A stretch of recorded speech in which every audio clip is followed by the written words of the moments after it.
तो स्टूडेंट्स हम लोग आखिरी पार्ट पे आते हैं सैलरी चैप्टर के परक्विजिट्स पार्ट पे। सैलरी चैप्टर का परक्विजिट पार्ट आप देख सकते हो चार कंडीशन या तीन कंडीशन में ब्रेकअप है। Taxable for specified and non specified employee, यानी सारे एम्प्लॉयज के लिए टैक्सेबल। हम लोग आखिरी पार्ट में बात करेंगे स्पेसिफाइड या नॉन स्पेसिफाइड किसको बोलते हैं। Taxable for specified and non specified employee, rent free accommodation, आपको घर मिल जाए रहने के लिए विद फर्नीचर या without furniture. Interest free concessional rate या लोन, या तो इंटरेस्ट देना ही नहीं पड़े या कम इंटरेस्ट देना पड़े वैसा लोन मिल जाए। ट्रेवलिंग या टूरिंग एक्सपेंसेस मिल जाए। स्वेट इक्विटी शेयर, अगर आप एम्प्लॉय और आपको कंपनी के शेयर्स मिल जाए कम दाम में।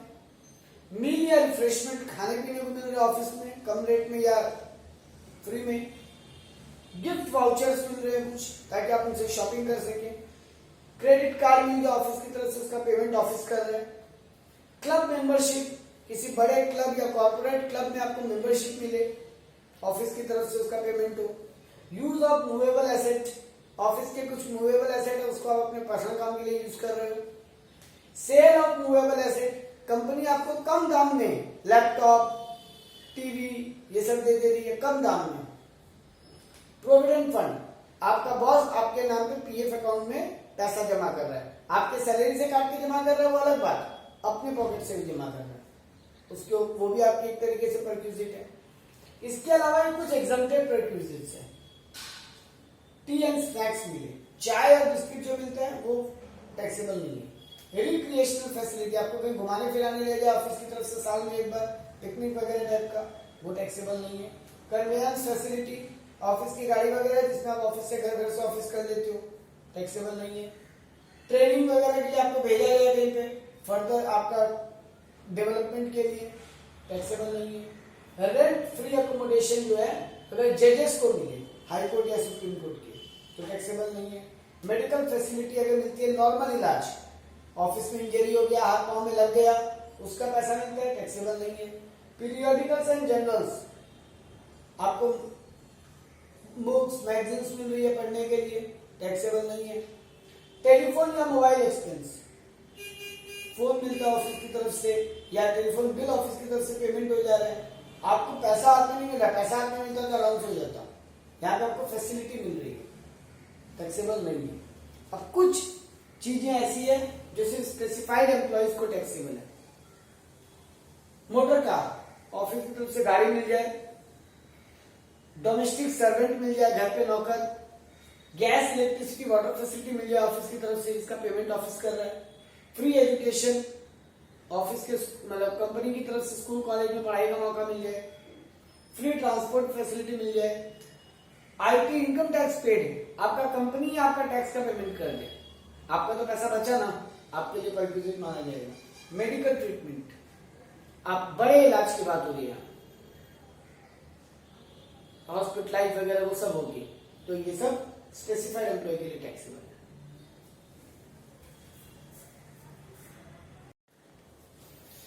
हाँ, अब एक एक करके चालू करते हैं। पहला है रेंट फ्री अकोमोडेशन। अगर हाई कोर्ट का जज है या सुप्रीम कोर्ट का जज है, पार्लियामेंट का कोई ऑफिसर है या यूनियन मिनिस्टर है या फिर लीडर ऑफ ओपोजिशन है, इनको एग्जम्प्टेड है। मतलब करंट गवर्नमेंट का नेता, ऑपोजिशन पार्टी का जो हेड है, मतलब पूरे ऑपोजिशन मिला के, किसी एक सिंगल पार्टी नहीं, पार्लियामेंट में ऑपोजिशन का भी लीडर चुना जाता है। अगर वो ऑपोजिशन पार्टी का लीडर है, हाई कोर्ट का जज है, सुप्रीम कोर्ट का जज है या पार्लियामेंट का कोई ऑफिसर है और उसको रेंट फ्री अकोमोडेशन मिल रहा है, इनके लिए टैक्सेबल नहीं। टैक्सेबल वैल्यू कितना होगा?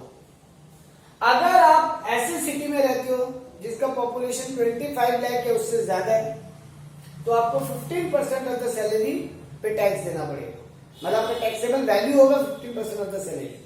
अगर आप 10 लाख से 25 लाख वाली पॉपुलेशन वाली सिटी में रहते हो, आपका टैक्सेबल वैल्यू होगा 10% ऑफ सैलरी। और अगर आप 10 लाख से भी कम में रहते हो, मतलब बच गया तीसरा कंडीशन, तो आपका 7.5% ऑफ द सैलरी टैक्सेबल होगा। यहाँ सैलरी का मतलब क्या पहले वो जान लीजिए। Basic plus DA plus bonus plus commission plus fees plus all other taxable allowances, यानी बेसिक कंपोनेंट के वो जो सारे फुल्ली टैक्सेबल वाले प्लस सारे अलाउंसेस। तो बेसिक पे दिए plus bonus plus commission plus fees plus all taxable allowances. अब एक क्राइटेरिया और है, ये जो क्राइटेरिया हमने पढ़ी 25 लाख से कम पॉपुलेशन, 25 लाख 10 लाख से कम पॉपुलेशन, 10 लाख से ज्यादा लेकिन 25 लाख से कम या 25 लाख से ज्यादा, ये गवर्नमेंट एम्प्लॉय के लिए एप्लीकेबल है। और अगर कोई एम्प्लॉयर है जिसका खुद का घर है, यानी अदर देन गवर्नमेंट एम्प्लॉय के लिए, अगर वो एम्प्लॉयर के घर में रह रहे हैं, एम्प्लॉयर का खरीदा हुआ घर है, तो मतलब कंपनी के नाम पर प्रॉपर्टी है, तो फिर ये 3 कंडीशन है। आई रिपीट, ये जो 3 कंडीशन है, 25 लाख से ऊपर पॉपुलेशन वाला सिटी में अगर जगह में आप रहते हो तो 15% ऑफ द सैलरी, 10 लाख से ऊपर लेकिन 25 लाख से कम तो 10% ऑफ द सैलरी, और अगर अदर में रहते हो तो 7.5% ऑफ द सैलरी। ये कंडीशन सिर्फ गवर्नमेंट एम्प्लॉय के लिए है और उन अदर एम्प्लॉयज के लिए है जिनका मालिक का खुद का प्रॉपर्टी में वो रह रहे, मतलब मालिक भाड़ा नहीं दे रहे, मालिक का अपना प्रॉपर्टी। लेकिन अगर वो मालिक का ओन प्रॉपर्टी नहीं है, देखो गवर्नमेंट एम्प्लॉय के लिए और मालिक की प्रॉपर्टी में रहने वालों के लिए ये कंडीशन। अब अदर जो मालिक की प्रॉपर्टी में नहीं रहते हैं, मालिक भाड़ा पे लेके देके दे रहा है, मतलब भाड़ा मालिक चुका रहा है, तो फिर रेंट पेड और 15% of the salary, rent paid और 15% of the salary which ever is lower taxable value हो जाएगा। एग्जम्पशन का या डिडक्शन का वैल्यू का बात नहीं कर रहा, टैक्सेबल वैल्यू है ये सारा। एक कंडीशन और, अगर मालिक आपसे कोई भाड़ा वसूल कर रहा है, पूरी तरीके से फ्री नहीं दे रहा है, तो एक सर्टेन पार्ट माइनस होगा जो आपसे वो ले रहे हैं, बाद बाकी पार्ट टैक्सेबल होगा। मतलब अगर एक घर है यहाँ पे मालिक भाड़ा दे रहा है 10,000 रुपया, लेकिन मेरे से भी 3,000 ले रहा है, तो 7,000 ही टैक्सेबल होगा। मतलब हम पहले टैक्सेबल आरएफए निकाल लेंगे, उसमें से जितना एम्प्लॉय से वसूल किया जा रहा है वो माइनस कर देंगे, जो बचेगा वो टैक्सेबल होगा। नाउ कमिंग टू, अगर आपको घर के साथ फर्नीचर भी दे रहे हैं, मतलब फर्निश्ड फ्लैट दे रहे हैं या फर्निश्ड हाउस दे रहे हैं, तो क्या होगा? अगर वो मालिक का खुद का प्रॉपर्टी है, फर्नीचर मालिक के नाम पे, मालिक खुद खरीद के रखा है, मतलब बिजनेस खुद खरीद के रखा है, तो 10% ऑफ द कॉस्ट आपके लिए टैक्सेबल हो जाएगा। उस फर्नीचर का जितना ओरिजिनल कॉस्ट है उसका 10% आपको टैक्सेबल माना जाएगा। और अगर मालिक भाड़ा पे लेके दे रहे हैं, तो जो भाड़ा मालिक दे रहे हैं वो उसका हायर चार्ज आपको टैक्सेबल हो जाएगा। भाड़ा वाला चार्ज अगर भाड़े पे लेके दे रहे हैं, खुद का प्रॉपर्टी है मालिक का, तो 10% ऑफ ओरिजिनल कॉस्ट टैक्सेबल हो जाएगा।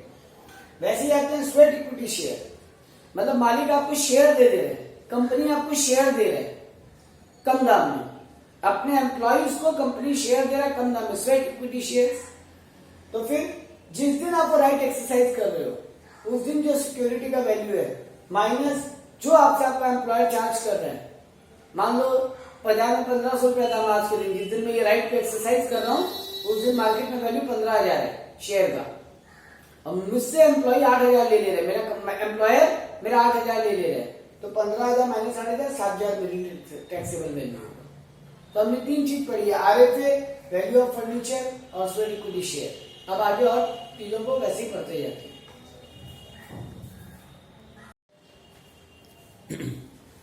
Next few prerequisites are motor car and other than any vehicle other than motor car.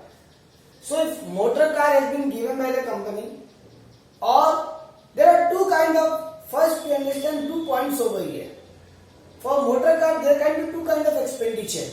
One is the value of the asset, that is depreciation for every year. Second is maintenance cost of the asset or maintenance cost of the motor car. If it is owned and maintained by employer, means ownership of the motor car is with employer, गाड़ी का मालिक employer है और maintain भी employer ही कर रहा है, मालिक भी वही, गाड़ी का मेंटेनेंस भी वही कर रहा है। अगर ये गाड़ी स्टाफ ऑफिस यूज के लिए कर रहा है तो फुल्ली एग्जाम का कोई टैक्स नहीं लगेगा। अगर पर्सनल यूज के लिए कर रहा है तो maintenance cost plus 10% of depreciation SLM basis पे, गाड़ी अगर 5 लाख का है तो उसका 10% 50,000 प्लस मान लो मेंटेनेंस कॉस्ट पे 10,000 खर्चा हो रहा है, तो 60,000 टैक्सेबल हो जाएगा, टैक्सेबल हो जाएगा। यहाँ पे इस पार्ट में लोग एग्जम्पशन का बात नहीं कर रहे, कितना वैल्यू टैक्सेबल होगा उसका बात कर रहे हैं। और अगर बोथ है, कुछ काम ऑफिस के लिए भी कर रहा है, कुछ काम पर्सनल के लिए भी कर रहा है, मतलब कोई डिफरेंट नहीं है, तो 1800 और 2400 पर मंथ अगर गाड़ी मोर देन 1.6 सीसी का है, मतलब हायर सीसी का गाड़ी है, तो 2400 पर मंथ टैक्सेबल हो जाएगा, और गाड़ी अगर लेसर सीसी का है तो 1800 रुपया पर मंथ टैक्सेबल हो जाएगा। ओनली स्पेसिफाइड एम्प्लॉय के लिए कंडीशन है। एक बात ध्यान रखिएगा, इस पूरे परक्यूजिट पार्ट में जहां पर भी प्रॉपर्टी का मालिक खुद ओनर, खुद एम्प्लॉयर है, तो फिर स्पेसिफाइड एम्प्लॉय के लिए खाली टैक्सेबल होगा। अगर गाड़ी का या कोई भी प्रॉपर्टी का, कोई भी चीजों का ओनर अगर एम्प्लॉयर है, तो सिर्फ स्पेसिफाइड एम्प्लॉय के लिए टैक्सेबल होगा। चलिए next condition, owned by employer but maintain by employee. गाड़ी का मालिक तो एम्प्लॉयर है, लेकिन उसको रखने का खर्चा जो है, रख रखाव का जो खर्चा है, मेंटेनेंस कॉस्ट, वो एम्प्लॉय बियर कर रहा है।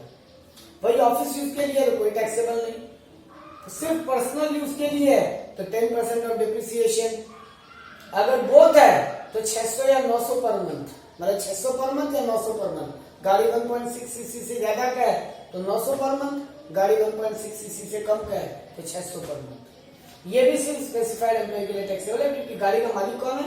एम्प्लॉयर है। अब देखो, owned by employee, maintain by employer, उल्टा है। गाड़ी का मालिक तो खुद एम्प्लॉय है, मतलब मेरा खुद का गाड़ी है, बट मेंटेनेंस कॉस्ट मेरा बॉस दे देता है। अब अगर हम गाड़ी को ऑफिस पर्पस के लिए यूज करते हैं खाली, तो फुल्ली एग्जम्प्ट। प्राइवेट पर्पस के लिए करता है, सिर्फ मेंटेनेंस कॉस्ट टैक्सेबल होगा, क्योंकि देखो गाड़ी का मालिक हम है तो सिर्फ मेंटेनेंस कॉस्ट, सॉरी गाड़ी का मालिक बॉस है, सिर्फ मेंटेनेंस कॉस्ट हम अपनी पॉकेट से दे पा रहे, सॉरी गाड़ी का मालिक हम है, मेंटेनेंस कॉस्ट एम्प्लॉयर दे रहे हैं।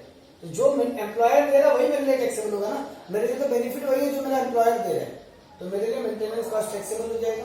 और अगर बोथ है तो एक्चुअल एक्सपेंडिचर माइनस 1800 या 2400 पर मंथ, पीछे one is lower, actual expenditure minus 1800 या 2400। गाड़ी अगर मोर पर 1.6 सीसी का है तो 2400, गाड़ी लेस देन 166 का है तो 1800। ये सारे एम्प्लॉय के लिए, क्योंकि देखो गाड़ी का ओनर कौन है? एम्प्लॉय खुद। तो जहां गाड़ी का ओनर एम्प्लॉय खुद है, मतलब गाड़ी का मालिक पूरे परक्यूजिट में कहीं भी अगर एम्प्लॉयर उस चीज का मालिक है, तो फिर स्पेसिफाइड एम्प्लॉय के लिए टैक्सेबल है। एम्प्लॉय खुद मालिक है या एम्प्लॉयर मालिक नहीं है कम से कम, तब फिर सारे एम्प्लॉय के लिए टैक्सेबल आएगा। अब आते हैं अदर देन मोटर व्हीकल, मतलब गाड़ी को छोड़कर और कोई व्हीकल है, जनरली समझ लीजिए बाइक, ओन्ड बाय एम्प्लॉयर है अगर, एंड मेंटेन बाय एम्प्लॉयर, मतलब दोनों ही एम्प्लॉयर कर रहे हैं, वही ऑफिस पर्पस के लिए दी, पर्सनल पर्पस के लिए है तो मेंटेनेंस प्लस 10% डेप्रिसिएशन। अगर बोथ है तो मेंटेनेंस प्रोपोर्शनेटली होगा, कितना परसेंटेज अपने लिए और कितना परसेंटेज ऑफिस के लिए, मतलब कितना परसेंटेज पर्सनल पर्पस के लिए और कितना परसेंटेज ऑफिस पर्पस के लिए। वहां पे मेंटेनेंस का बाइफिकेशन आपको क्वेश्चन में दे देगा, प्लस 10% डेप्रिसिएशन। ये भी ओनली स्पेसिफाइड एम्प्लॉय के लिए, क्योंकि गाड़ी का मालिक एम्प्लॉयर है। अब owned by employee and maintained by employer, उल्टा है। गाड़ी का मालिक एम्प्लॉय है, मेंटेनेंस कॉस्ट एम्प्लॉयर दे रहा है। पहला केस ऑफिस यूज निल, दूसरा केस पर्सनल यूज तो मेंटेनेंस चार्ज, तीसरा केस बोथ तो actual expenditure minus actual expenditure by employer minus 900 per month और एम्प्लॉय के लिए नियम। ये था motor vehicle and other than motor vehicle. अब बात करते हैं और आगे परक्यूजिट्स के लिए। चलिए अब बात करते हैं फ्री डोमेस्टिक सर्वेंट का। अगर आपका बॉस आपके घर पे नौकर रखवा देता है, अगर वो नौकर को बॉस खुद अपॉइंट कर रहा है, तो सिर्फ स्पेसिफाइड एम्प्लॉय के लिए टैक्सेबल होगा। देखो फिर सेम बात, अगर आप अपॉइंट कर रहे हो, बॉस पेमेंट कर रहा है, सारे एम्प्लॉय के लिए टैक्सेबल होगा। टैक्सेबल वैल्यू कितना होगा? एक्चुअल कॉस्ट, जो उस लेवल को पेमेंट हो रहा है वही आपके लिए टैक्सेबल वैल्यू हो जाएगा। गैस, इलेक्ट्रिसिटी, वाटर फैसिलिटी, अगर आपका बॉस आपको गैस, इलेक्ट्रिसिटी या वाटर फैसिलिटी देता है, अगर वो कनेक्शन, ये सबका कनेक्शन लेना पड़ता है ना, गैस कनेक्शन, इलेक्ट्रिसिटी कनेक्शन, तो अगर वो कनेक्शन बॉस के नाम पे है तो सिर्फ स्पेसिफाइड एम्प्लॉय के लिए टैक्सेबल है। लेकिन अगर वो कनेक्शन एम्प्लॉय के नाम पे है तो सारे एम्प्लॉयज के लिए टैक्सेबल है। टैक्सेबल वैल्यू कितना होगा? अगर वो जो आपको कनेक्शन मिल रहा है वही बॉस का भी बिजनेस है, गैस का बिजनेस बॉस का है या इलेक्ट्रिसिटी का बिजनेस उसी का है, यानी वो अपने सोर्स से आपको ये फैसिलिटी दे रहे हैं, तो फिर एक्चुअल कॉस्ट या मैन्युफैक्चरिंग कॉस्ट टैक्सेबल होगा। लेकिन अगर वो कहीं और से आपको सर्विस दिला रहे हैं और उसका पेमेंट वो कर रहे हैं, तो जो हायर प्राइसेस है, मतलब जो भाड़े का चार्जेस है, जो आपका मंथली रेंट लग रहा है इलेक्ट्रिक बिल का या गैस का, वो एक्चुअल कॉस्ट आपके लिए टैक्सेबल हो जाएगा। जो वो पेमेंट कर रहा है बॉस वो टैक्सेबल हो जाएगा, नहीं तो यहाँ मैन्युफैक्चरिंग कॉस्ट टैक्सेबल होगा। Free education to all employee, अगर फ्री एजुकेशन दे रहे हैं ये सारे एम्प्लॉय के लिए टैक्सेबल है, इसमें कोई बॉस अदर देन बॉस नहीं है। अगर एम्प्लॉय का पढ़ाई के लिए पैसा दे रहे हैं, मतलब मैं ही और आगे हायर प्रोसेस कर रहा हूँ जॉब करते हुए, उसके लिए कोई अगर मुझे फ्री एजुकेशन दिलवा रहा है नॉट टैक्सेबल, फुली एग्जाम। लेकिन अगर फैमिली मेंबर को दिलवा रहा है, अगर उसका खुद का इंस्टीट्यूशन है, अगर उसका खुद का स्कूल कॉलेज है, तो फिर बच्चे के लिए अगर वो आपके बच्चे को एजुकेशन दिलवा रहा है तो कॉस्ट -1000 पर मंथ टैक्सेबल हो जाएगा। कितना कॉस्ट लग रहा है बॉस का, -1000 पर मंथ पर चाइल्ड का छूट मिलेगा, जो डिफरेंस आएगा वो टैक्सेबल। मान लो बॉस का कॉस्ट लग रहा है 10,000 रुपया, 25,000 रुपया, और आपका कॉस्ट 1000 पर मंथ पर चाइल्ड। मान लीजिए आपके 2 चाइल्ड है तो 1000 इंटू 12 इंटू 2 24,000 आया, तो 25,000 माइनस 24,000 1000 टैक्सेबल हो जाएगा। अगर कोई अदर फैमिली मेंबर है तो फुल्ली टैक्सेबल होगा। हाँ, बॉस अगर आपको रीएम्बर्समेंट कर रहा है, मतलब आप पढ़ाई लिखाई करवा लो, बॉस आपको अलग से पैसा दे देगा बाद में अलग से, वो फुल्ली टैक्सेबल है, वहां कोई छूट नहीं है। रीएम्बर्समेंट मतलब तो पहले आप खर्चा कर दो फिर आपका बॉस पैसा देगा। रीएम्बर्स करना मतलब पहले खर्चा करके बाद में पैसा देना, वो फुल्ली टैक्सेबल होगा। अब आते हैं, अगर आपको इंटरेस्ट फ्री या कंसेशनल रेट पे लोन मिलता है, ये ऑल एम्प्लॉय के लिए टैक्सेबल है, यहाँ पर कोई स्पेसिफाइड और फिक्स नहीं है। मुस्कुराहटे थे, बेपरवाहियां थी, यूं ही गुनगुनाने को कही कहानी। तो अब आते हैं, अगर आपको इंटरेस्ट फ्री और कंसेशनल रेट पे लोन मिल रहा है, ये सारे एम्प्लॉयज के लिए टैक्सेबल है। अगर लोन अमाउंट 20,000 से कम है तो एग्जम्पशन, इंटरेस्ट फ्री लोन या फिर कम रेट पे लोन। तो 20,000 से कम का अगर लोन अमाउंट है तो कोई टैक्स नहीं है, एग्जम्प्टेड है। 20,000 से ज्यादा का है तो एसबीआई का जो इंटरेस्ट रेट होगा क्वेश्चन में आपको दिया हुआ रहेगा। हाँ, यही लोन अगर मेडिकल ट्रीटमेंट के लिए मिल रहा है तो फुल्ली एग्जम्प्टेड है। मेडिकल ट्रीटमेंट के लिए अगर लोन मिलता है 20,000 से ज्यादा का भी, तो भी फुल्ली एग्जम्प्टेड है।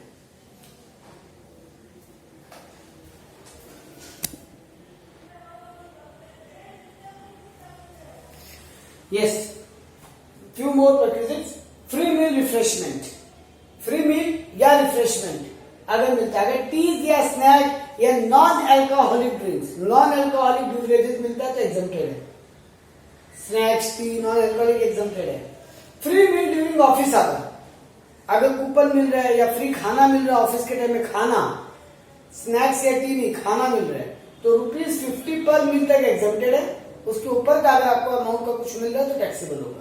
मान लो आपको 80 रुपए का खाना मिल रहा है, 50 तक एग्जम्प्टेड, बाकी 30 का टैक्सेबल। ये ऑल एम्प्लॉय के लिए, इसमें कोई स्पेसिफाइड एम्प्लॉय क्राइटेरिया नहीं है।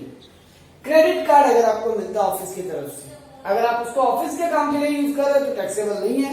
अगर अपने पर्सनल पर्पज के लिए यूज करते हो तो फुल्ली टैक्सेबल है। क्लब मेंबरशिप, अगर आपको किसी क्लब में आपका कंपनी मेंबर बनवा देता है, लेकिन वो क्लब में आप मीटिंग के लिए जा रहे हो ऑफिस के काम के लिए, तब फिर एग्जम्प्टेड है।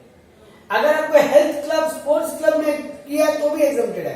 मतलब आपको कोई हेल्थ एक्सरसाइज वगैरह की क्लब ज्वाइन करवाए तो भी एग्जम्प्टेड है। लेकिन अगर आपको, हाँ लेकिन एक कंडीशन है, सारे स्टाफ के लिए फिर वो फैसिलिटी हो, सिर्फ आपके लिए अलग से तब टैक्सेबल हो जाएगा, लेकिन सबके लिए तो एग्जम्प्टेड है।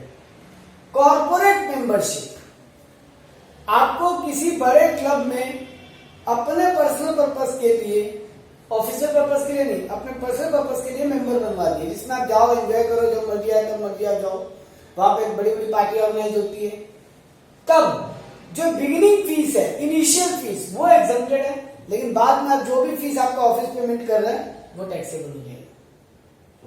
नेक्स्ट है मूवेबल एसेट, अगर आपको कोई भी कंपनी कोई एसेट यूज करने के लिए दे रहे हैं, सिर्फ यूज करने, बेचा नहीं है, यूज करने दिया है, जैसे लैपटॉप दे दिया, तो अगर वो ओन्ड बाय एम्प्लॉयर है, अगर वो बॉस का प्रॉपर्टी आपको बस यूज करने दिया है तो 10% of the cost of asset taxable होगा, 10% ऑफ द कॉस्ट। और अगर बॉस भाड़े पे लेके आपको दे रहा है तो जो भाड़ा लग रहा है वो टैक्सेबल हो जाएगा। अगर बॉस का खुद का प्रॉपर्टी है, आपको यूज करने के लिए दे दिया है मूवेबल एसेट, तो 10% ऑफ द कॉस्ट टैक्सेबल होगा, और अगर भाड़े पे लेके दिया है तो भाड़ा टैक्सेबल होगा। लेकिन वही मूवेबल एसेट अगर वो आपको बेचता है, कुछ दिन बॉस यूज किया और आपको बेच दिया, सेकंड हैंड टाइप का, एसेट जितना कॉस्ट है लेस डेप्रिसिएशन। मान लो बॉस ने 3 साल यूज किया है तो 3 साल का डेप्रिसिएशन माइनस होगा, फिर जो फिगर आएगा उस अमाउंट पे टैक्सेबल होगा। उसमें से भी अगर आपसे कुछ पैसा कलेक्ट करे तो वो भी माइनस होगा, यानी original cost less depreciation for the period use by the employer less amount charge by the employee. आपसे जो चार्ज किया जो बच गया वो टैक्सेबल होगा। सर डेप्रिसिएशन कितना माइनस करेंगे? अगर इलेक्ट्रॉनिक आइटम है जैसे कंप्यूटर लैपटॉप तो 50% WDV मेथड पे डेप्रिसिएशन माइनस करेंगे। अगर मोटर कार है तो 20% WDV और बाकी कुछ भी अदर है तो 10% स्ट्रेट लाइन मेथड। यहां जो डेप्रिसिएशन माइनस करने का बात कर रहे हैं, अगर इलेक्ट्रॉनिक आइटम है तो 50% depreciation per year WDV basis पे। बॉस ने अगर 3 साल रखा है 3 साल का डेप्रिसिएशन WDV बेसिस पे 50% की रेट पे माइनस करेंगे, जो आएगा डेप्रिसिएशन तीनों ईयर का वो माइनस हो जाएगा।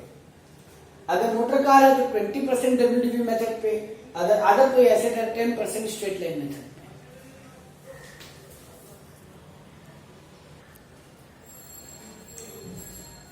Medical facility, if any medical facility is provided by the boss by the employee to employee at employer's hospital, अपने खुद के हॉस्पिटल में देता है तो एग्जम्प्टेड, एट गवर्नमेंट हॉस्पिटल और अप्रूव्ड बाय गवर्नमेंट हॉस्पिटल तो एग्जम्प्टेड, और अगर ग्रुप मेडिकल इंश्योरेंस भी करवाता है तो एग्जम्प्टेड, यानी प्राइवेट हॉस्पिटल में इलाज करवाता है तो टैक्सेबल। अच्छा, अगर आप आउटसाइड इंडिया इलाज कराते हो, ये मेन है, आउटसाइड इंडिया इलाज कराते हो अगर आप, मेडिकल एक्सपेंसेस जितना आरबीआई अलाउ कर रहा है उतना तक exempted. Staying cost, patient plus 1 attendant मिला के, वहां रहने का खर्चा, पेशेंट प्लस 1 अटेंडेंट मिला के रहने का खर्चा जितना आरबीआई परमिट करे। ट्रेवलिंग कॉस्ट तभी डिडक्शन, तभी एग्जम्पशन अलाउड होगा अगर आपका ग्रॉस टोटल इनकम 2 लाख से कम है। अगर आपका जीटीआई 2 लाख से हाई है तो ट्रेवलिंग कॉस्ट टैक्सेबल हो जाएगा, लेकिन अगर जीटीआई 2 लाख से कम है तो ट्रेवलिंग कॉस्ट अगर बॉस बियर कर रहा है तो वो एग्जम्प्टेड होगा। लीव ट्रेवल कंसेशन, आपका बॉस आपको घूमने फिरने का अरेंजमेंट करवा दे रहा है, बाहर जाने का, घूमने फिरने का, आपको ट्रांसपोर्ट या ट्रैवलिंग कॉस्ट खाली छूट मिलेगा। कितना छूट मिलेगा? एग्जम्प्टेड। अगर आप बाई एयर जा रहे हो तो इकोनॉमिक क्लास का शॉर्टेस्ट रूट का फेयर, अब यहां से बॉम्बे आप डायरेक्ट जा सकते थे, लेकिन आप केरला होते हुए बॉम्बे गए, ये शॉर्टेस्ट रूट नहीं, लॉन्गेस्ट रूट हो गया, तो फिर शॉर्टेस्ट रूट का जो इकोनॉमिक फेयर है उतना छूट मिलेगा, बाद बाकी टैक्स देना पड़ेगा। रेल, अगर आप ट्रेन से जाते हो, बॉस आपकी ट्रेन का टिकट करवा दे रहे हैं तो फर्स्ट क्लास एसी का फेयर, वो भी शॉर्टेस्ट रूट।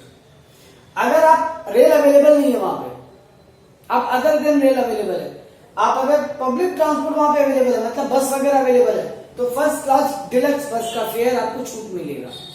और अगर पब्लिक ट्रांसपोर्ट अवेलेबल ही नहीं था, आप ऐसी जगह गए कोई पहाड़ी एरिया में, कोई जंगली एरिया में, तब फिर first class AC rail fair का छूट मिलेगा। तो आपको जितना मिला पैसा या आपको सब में गिवन होगा इनमें से कोई एक फिगर, वो माइनस करेंगे, बैलेंस टैक्सेबल हो जाएगा।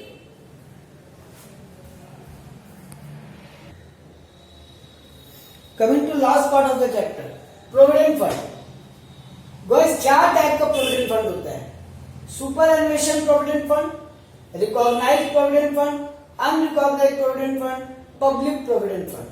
सुपर एनुएशन प्रोविडेंट फंड ये गवर्नमेंट एम्प्लॉइज के लिए होता है, जो गवर्नमेंट अपने स्टाफ के लिए जमा करती है। रिकॉग्नाइज्ड प्रोविडेंट फंड जो हम जैसे नॉर्मल सैलरीड पीपल के लिए होता है, प्लस आपका बॉस प्रोविडेंट फंड एक्ट में अपने आप को रजिस्टर करके रखा हो, यानी रिकॉग्नाइज करके रखा हो, रिकॉग्नाइज्ड प्रोविडेंट फंड। अनरिकॉग्नाइज्ड मतलब आपका बॉस पीएफ कार्ड भी रहा है, जमा भी कर रहा है, लेकिन रजिस्ट्रेशन नहीं करा के रखा है, आपको कोई प्रॉब्लम नहीं है, कोई टेंशन नहीं। पब्लिक प्रोविडेंट फंड, हम लोग खुद का अलग से अपना एक प्रोविडेंट फंड अकाउंट खोलते हैं, किसी बैंक में, एलआईसी के अंदर, किसी पोस्ट ऑफिस में, ताकि रिटायरमेंट पे हम लोगों को इसका बेनिफिट मिले। अब आता है, इसमें 3 पार्ट है। आपका एम्प्लॉयर जो अपने पॉकेट से दे रहे हैं, आपके सैलरी से कट के जो जमा हो रहा है और उसको जो ब्याज मिल रहा है। गाइस एसपीएफ कभी भी टैक्सेबल नहीं है, employer part not taxable, employee part not taxable, ऊपर से डिडक्शन भी मिलेगा 80C का, इंटरेस्ट नो टैक्सेबल। और लंप सम विड्रॉल, अगर आप रिटायरमेंट के बाद पैसा निकाल लेते हो पूरा का पूरा तो भी नो टैक्स। अगर आप आरपीएफ के अंदर आते हो, आपका बॉस प्राइवेट कंपनी है या पब्लिक लिमिटेड कंपनी है, गवर्नमेंट कंपनी नहीं है, वो प्रोविडेंट फंड काट के जमा कर रहा है, वो रिकॉग्नाइज्ड भी है। एम्प्लॉयर पार्ट आपको 12% per annum of the salary का छूट मिलेगा। 12% ऑफ द सैलरी, यहाँ सैलरी का मतलब बेसिक पे डीए प्लस कमीशन, इतना तक एग्जम्प्टेड होगा, बाद बाकी पार्ट टैक्सेबल होगा। अगर आपका बॉस आपकी सैलरी का 18% पीएफ जमा कर रहा है तो 12% छूट मिल जाएगा, बाकी 6% टैक्सेबल हो जाएगा। आपका पार्ट जो जमा हो रहा है आपकी सैलरी से कट के, वो तो कोई टैक्सेबल हो भी नहीं सकता, उस पर उल्टा 80C का डिडक्शन मिलेगा। इंटरेस्ट जो मिलेगा उसमें 9% तक का छूट है।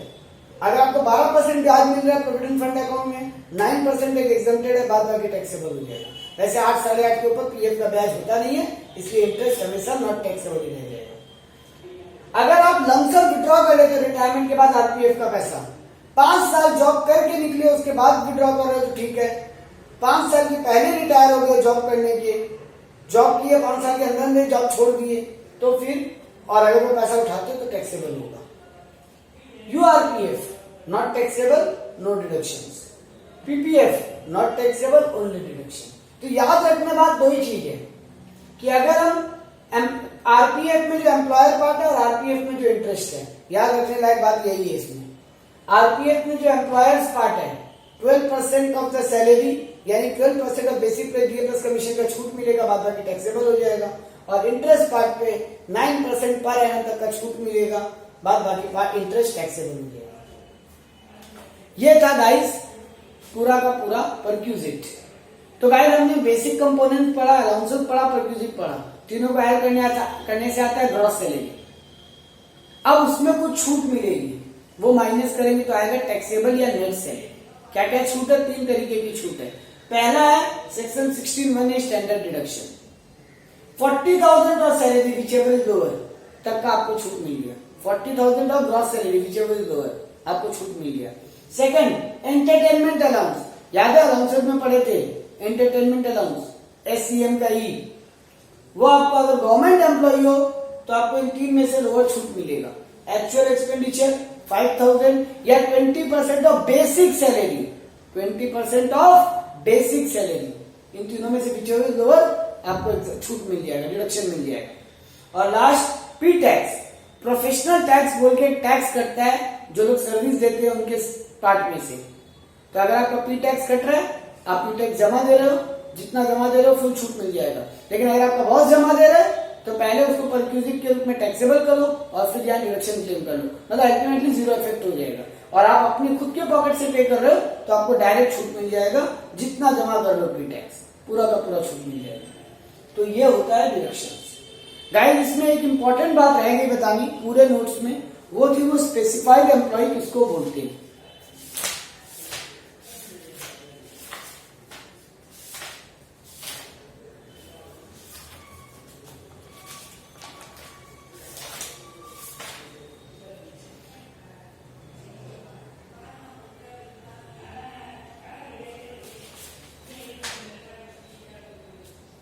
स्पेसिफाइड एम्प्लॉयज गाइस बोला गया एक डायरेक्टर एम्प्लॉय को, मतलब कंपनी में अगर डायरेक्टर है, फुल टाइम डायरेक्टर, तो वो स्पेसिफाइड एम्प्लॉय है। कोई एम्प्लॉय अगर जिसका सब्सटेंशियल इंटरेस्ट है कंपनी में, सब्सटेंशियल इंटरेस्ट मतलब 20% से ज्यादा वोटिंग पावर है, तो वो स्पेसिफाइड एम्प्लॉय होगा। और तीसरा बात और आखिरी बात बोला गया, जिस आदमी का 50,000 पर एनम से ज्यादा सैलरी, 50,000 पर एनम से ज्यादा सैलरी हो। यहाँ सैलरी का मतलब और नॉन मॉनिटरी बेनिफिट को छोड़ के और टैक्सेबल बेनिफिट को छोड़ के, डिडक्शंस को छोड़ के, आपका सैलरी अगर 50,000 पर एनम है, ये सब माइनस करने के बाद सम्स में बात करेंगे इसके ऊपर। लेकिन आप इतना समझो, अगर आप 50,000 पर एनम से ज्यादा आपका सैलरी है, अगर आप गवर्नमेंट, अगर आप डायरेक्टर हो किसी ऑर्गेनाइजेशन में फुल टाइम, या फिर आप का अगर 20% से ज्यादा सब्सटेंशियल इंटरेस्ट है कंपनी में, तो आप कंपनी के स्पेसिफाइड एम्प्लॉय कहलाओगे। तो जिस जिस क्राइटेरिया में आप पढ़ते हो स्पेसिफाइड एम्प्लॉय के लिए टैक्सेबल है, तो देख लो इन 3 में से वो आदमी है क्या। तो गाइस ये था पूरा सैलरी चैप्टर।